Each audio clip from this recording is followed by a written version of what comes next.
نحمدہ ونصلی علی رسولہ الکریم اما بعد فاعوذ باللہ من الشیطان الرجیم بسم اللہ الرحمن الرحیم۔ السلام علیکم ناظرین، ایس کے بی روحانی پروگرام میں میں ہوں آپ کا ہوسٹ رانا ظفر حسین۔ ناظرین کرام، آج کی ویڈیو میں ہم آپ کو 13 رمضان کا وظیفہ سورہ مزمل کے بارے میں بتائیں گے۔ انشاءاللہ اس وظیفہ کی خیر و برکت سے آپ ہر طرح کی بندش سے نجات صدقہ محمد و آل محمد جلد کر سکتے ہیں۔ سامعین محترم، 13 رمضان کا وظیفہ علم عدد کے اعتبار پر ایک منفرد حیثیت کا حامل ہے۔ اس دن میں کیے جانے والے حاجت کے لیے اعمال اکثر ہی قبول و مقبول ہو جاتے ہیں۔ اسی بات کو مد نظر رکھتے ہوئے اس ویڈیو میں ہم سورہ مزمل کے وہ حقائق آپ پر روشناس کروائیں گے جو کہ آج تک آپ نے کسی بھی صاحب علم فرد یا کتاب سے دیکھے یا سنے نہ ہوں گے۔ اگر آپ سورہ مزمل کا وظیفہ پہلے کر کے ناکامی کا سامنا کر چکے ہیں تو یاد رکھیں کہ ماہ رمضان میں ہر عبادت کے درجات 70 گنا تک بڑھ جاتے ہیں، یعنی اس بار اس وظیفہ میں کامیابی کے چانسز بھی پہلے سے کئی گنا زیادہ ہے۔ سامعین محترم، ہم ویڈیو میں آگے بڑھنے سے پہلے آپ پر ایک اور بات باور کرواتے چلیں کہ سلسلہ خیر البشریہ نے 13 رمضان کی فضیلت کو مد نظر رکھتے ہوئے 13 رمضان کی دعا کا خاص روحانی پروگرام بھی شروع کیا ہے، جس میں سلسلہ کے بزرگ ہر صاحب ایمان فرد کے لیے خصوصی دعا کریں گے۔ اگر آپ بھی 13 رمضان کی دعا میں اپنا نام لکھوانا چاہتے ہیں تو بغیر دیر کیے کمنٹ سیکشن میں اپنا نام اور اپنا مسئلہ بیان کر دیں۔ سلسلہ کے بزرگ انشاءاللہ 13 رمضان کی دعا میں آپ کے لیے خصوصی دعا بھی کریں گے اور ہر روز کی دعا میں آپ کا نام خصوصی طور پر لیا جائے گا۔ یاد رکھیں، کسی بھی فرد کا آپ کے لیے اس ماہ مکرم میں دعا کرنا یا حاجت کے لیے آمین بولنا حاجت کی تکمیل اور مشکلات سے نجات کا ذریعہ ہو سکتا ہے۔ سامعین گرامی، دعا کروانا سنت ہے اور مقدس دنوں میں اپنے لیے دعا کروانا بھی ایک مستحب عمل سمجھا جاتا ہے، لہٰذا 13 رمضان کی دعا میں اپنا نام ضرور شامل کروائیں۔ ناظرین محترم، ہم ویڈیو کا تسلسل جاری رکھتے ہوئے آپ کو 13 رمضان کا وظیفہ حاجت بتاتے ہیں، اس لیے تمام تر اہل محبت سے ہم توجہ کی بھرپور گزارش کرتے ہیں۔ ناظرین اکرام، جیسا کہ ہم پہلے بھی بیان کر چکے ہیں کہ ماہ رمضان میں عبادت کے درجات 70 گنا بڑھ جاتے ہیں۔ اس کا مطلب یہ ہے کہ آپ جس بھی جائز حاجت کے لیے کوئی بھی روحانی عمل کریں گے اس عمل میں کامیابی کے چانسز 70 گنا تک بڑھ جائیں گے۔ یعنی اگر آپ جادو سحر و اسیب، برے تویزات، رشتہ کی بندش یا اولاد کی بندش جیسے مسئلے کا شکار ہیں تو بے شک ماہ رمضان میں آپ سورہ مزمل کی لامتناہی برکات سے ان مسائل سے چھٹکارا حاصل کر سکتے ہیں۔ سامعین محترم، سورہ مزمل کا وظیفہ ایک مجرب قرآنی وظیفہ ہے اور بے شک یہ وظیفہ حاجت حدیث و تفسیر سے ثابت شدہ ہے۔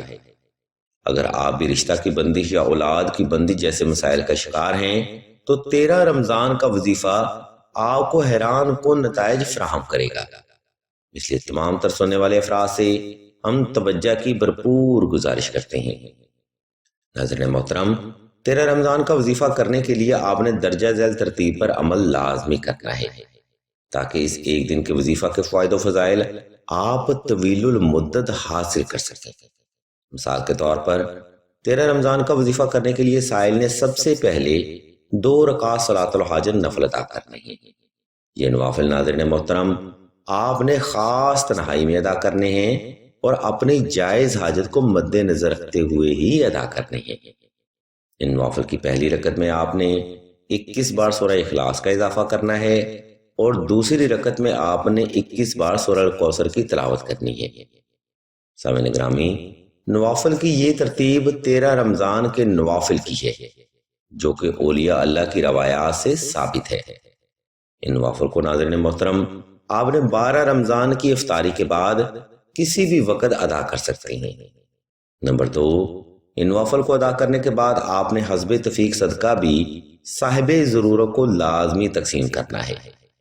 اس مقام پر ناظرین گرامی ہم آپ پر ایک بات واضح کرتے چلیں کہ صدقہ دین اسلام میں حسب توفیق اور حسب استطاعت ہوتا ہے۔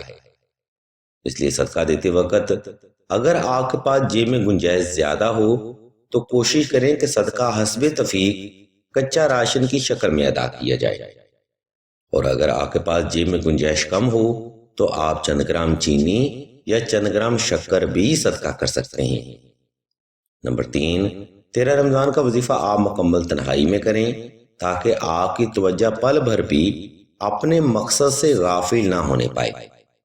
نمبر 4، 13 رمضان کا وظیفہ آپ نے خوب اہتمام کے ساتھ کرنا ہے، یعنی صاف ستھرے کپڑے پہن کر، خوشبو لگا کر اور باوضو ہو کر وظیفہ مکمل کیا جائے۔ نمبر 5، ناظرین محترم، اگر آپ بھی کسی قسم کی بندش کا شکار ہیں تو 13 رمضان کا عمل نقش نادیلی ضرور کریں۔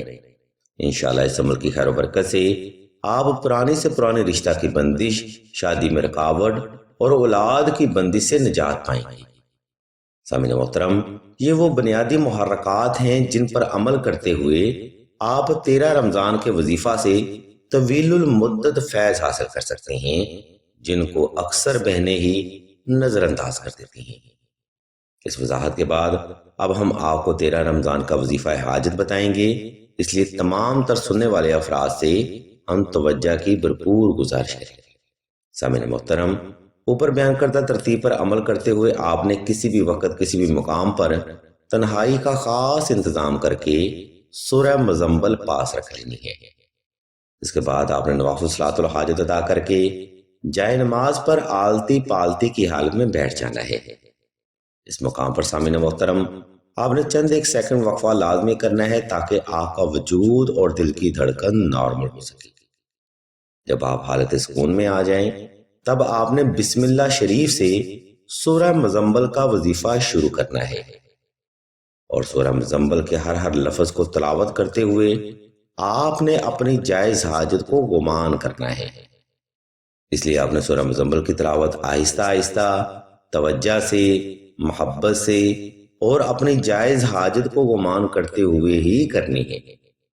اس عمل میں سامعین محترم، آپ نے ایک بار سورہ مزمل کی تلاوت کر کے اللہ کے حضور ایک لمبا سجدہ حاجت ادا کرنا ہے، جس میں آپ نے اس مبارک کلام کو وسیلہ بنا کر اللہ کے حضور اپنی حاجت رکھنی ہے اور دل سے دعا مانگنی ہے۔ اس ترتیب پر عمل کرتے ہوئے آپ نے 13 رمضان کی افطاری تک کم از کم 5 بار سورہ مزمل کی تلاوت کرنی ہے، یعنی 13 رمضان کا وظیفہ کے لیے آپ نے 5 بار سورہ مزمل کی تلاوت کرنی ہے اور 5 سجدے اللہ کے حضور ادا کرنے ہیں۔ سامعین محترم، اگر آپ کو ویڈیو کے اس حصہ کی سمجھ نہ آئے تو ویڈیو کا یہ حصہ دوبارہ پھر سے ملاحظہ فرمایا جائے، یا پھر مزید رہنمائی کے لیے آپ راشد بھائی کے نمبر پر واٹس ایپ کر کے مزید رہنمائی بھی حاصل کر سکتے ہیں۔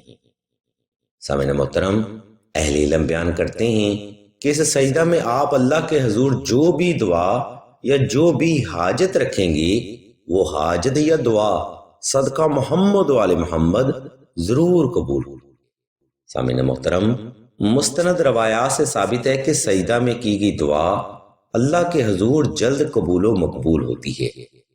اس سجدہ میں آپ اللہ کے حضور جو بھی حاجت یا جو بھی دعا رکھیں گے وہ حاجت یا دعا صدقہ محمد و آل محمد ضرور پوری ہوگی۔ اس لیے عقیدہ پختہ رکھ کر 13 رمضان کا وظیفہ کریں۔ انشاءاللہ اللہ تبارک و تعالیٰ کی ذات مبارکہ اپنی رحمت کے خزانے بھی اپنے بندے پر ضرور کھول دیں گے۔ اہل علم بیان کرتے ہیں کہ 13 رمضان کا وظیفہ ایک عقائی وظیفہ ہے جس کی لامتناہی برکات سے آپ ہر طرح کے قرض، مرض، غربت و افلاس، تنگ دستی، ہر قسم کی بندش، جادو سحر و اسیب، آفات و بلیات اور ہر قسم کی روحانی اور جسمانی بیماری سے محفوظ ہو جاتے ہیں۔ اور خاص طور پر 13 رمضان کا وظیفہ ان بہنوں کے لیے ایک مجرب روحانی عمل ہے جو کہ رشتہ میں بندش، اثرات یا سفلی جادو کی وجہ سے شادی میں تاخیر کا شکار ہے۔ ایسی بہنوں کو چاہیے کہ 13 رمضان کا وظیفہ سورہ مزمل ضرور کریں۔ سامعین گرامی، اب ہم ویڈیو کے آخری حصہ کی جانب بڑھتے ہیں جہاں ہم آپ کو ہر طرح کی بندش کا توڑ نقش نادیلی کے بارے میں بتائیں گے۔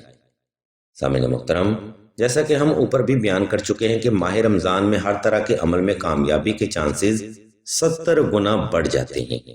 اس لیے ماہ رمضان ہر طرح کی بندش کی کاٹ کے لیے ایک موزوں ترین اور افضل ترین وقت مانا جاتا ہے، کیونکہ بے شمار روحانی مسائل ایسے بھی ہوتے ہیں جن کے لیے سال ہا سال کی محنت بھی کم پڑ جاتی ہے، لیکن وہ مسائل ماہ رمضان کی برکت سے حل ہو جاتے ہیں۔ اس لیے اگر آپ بھی رشتہ کی بندش یا اولاد کی بندش کا شکار ہیں تو ماہ رمضان میں نقش نادیلی کا عمل ضرور کریں، کیونکہ ماہ رمضان میں لکھا گیا نقش نادیلی 70 گنا فضیلت اور روحانی طاقت کے ساتھ بندش کی کاٹ کرتا ہے۔ اس نقش مبارک کو لکھنے کے لیے اسکیچ ہم سکرین پر شو کر دیتے ہیں تاکہ آپ کو نقش مبارک لکھنے میں آسانی رہے، اور اگر آپ یہ نقش مبارک سلسلہ کے بزرگوں سے لکھوانا چاہتے ہیں تو آپ راشد بھائی کے نمبر پر واٹس ایپ کر کے مزید رہنمائی بھی حاصل کر سکتے ہیں۔ سامعین محترم، نقش نادیلی علم روحانیت میں کسی بھی رسمی تعارف کا محتاج نہیں سمجھا جاتا۔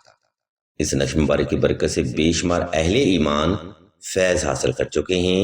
آپ بھی عمل کریں، انشاءاللہ مولا کا فضل و کرم بھی آپ پر ضرور ہوگا۔ الغرض ناظرین محترم، آج کا روحانی پروگرام ہم یہاں پر تمام کرتے ہیں۔ اس علمی پروگرام میں ہم نے آپ کو 13 رمضان کا وظیفہ اور 13 رمضان کی عبادت کے بارے میں بتایا ہے۔ اگر آپ کو ہماری یہ علمی کاوش پسند آئے تو ہمارے اس چینل آن لائن استخارہ آن فون کو سبسکرائب کر کے گھنٹی کے آئیکن کو پریس کر دیں اور آل کے آپشن کو بھی لازمی دبا دیں، تاکہ حصول علم کے لیے کوئی بھی روحانی پروگرام آپ سے مس نہ ہو سکے۔ ہم اللہ تبارک و تعالیٰ کے حضور دعا کریں گے کہ تمام مسلمانوں کو اپنے حفظ و ایمان میں رکھیں اور تمام مسلمانوں کی تمام نیک اور جائز حاجات کو صدقہ محمد والے محمد کی نسبت سے جلد پورا فرمائیں۔ آمین ثم آمین یا رب العالمین۔